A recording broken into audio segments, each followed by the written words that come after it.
You know how people love to slap labels on you before even giving you a chance? Too different, too loud, too weird. That's Elba's life in a nutshell.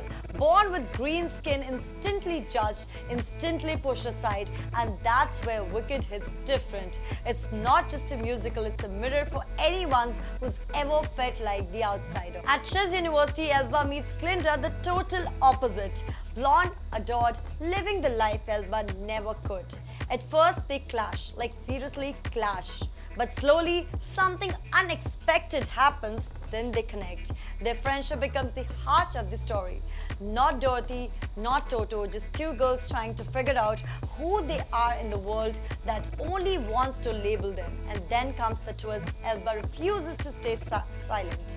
She sees the corruption, the wizard's lies, the system built on fear, and instead of playing alone, she fights back. That's when the world calls her Wicked. But here's the thing, she's not evil. She's just not afraid anymore. What's powerful is how the flips the classic fairy tale script.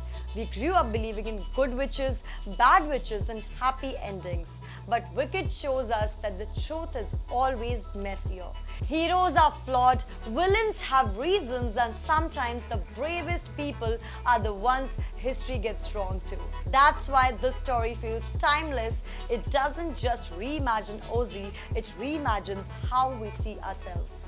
And the visuals? This is Ozzy like you've never seen it. Flying monkeys, emerald cities, magic that actually feels alive on screen. It's not just spectacle, it's storytelling through every detail. You're not just watching a fantasy land, you're stepping inside it. The relationship also run deeper than just friendship. There's Firo, the carefree prince whose heart becomes caught between Elba and Glinda, creating a love triangle that's as emotional as it's complicated. And then there's Wizard, more politician than magician, who proves that power often hides behind a smile. These layers make Wicked feel bigger than just a musical. It's a story about trust, betrayal, and the cost of standing for what's right. Even the side characters shine. From Nissor's Elba's sister to Madame's Marble who pulls strings behind the curtain, every figure adds weight to the question the movie asks. Who decide what's good and who gets called wicked? These little details are why fans have stayed obsessed for decades and why the film has the chance to be a cultural moment all over again. Now let's talk about the movie.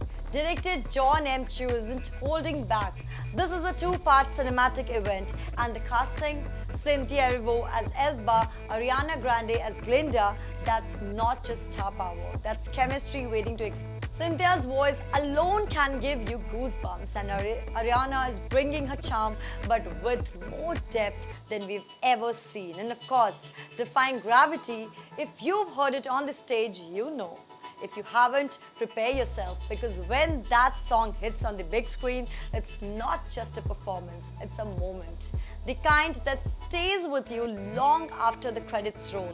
But what makes Wicked special isn't just the songs or the visuals or even the magic, it's the message. The reminder that wicked and good aren't black and white, they're shades of how people see you. Sometimes being called wicked just means you were brave enough to stand up when no one else could. So here's my question for you all.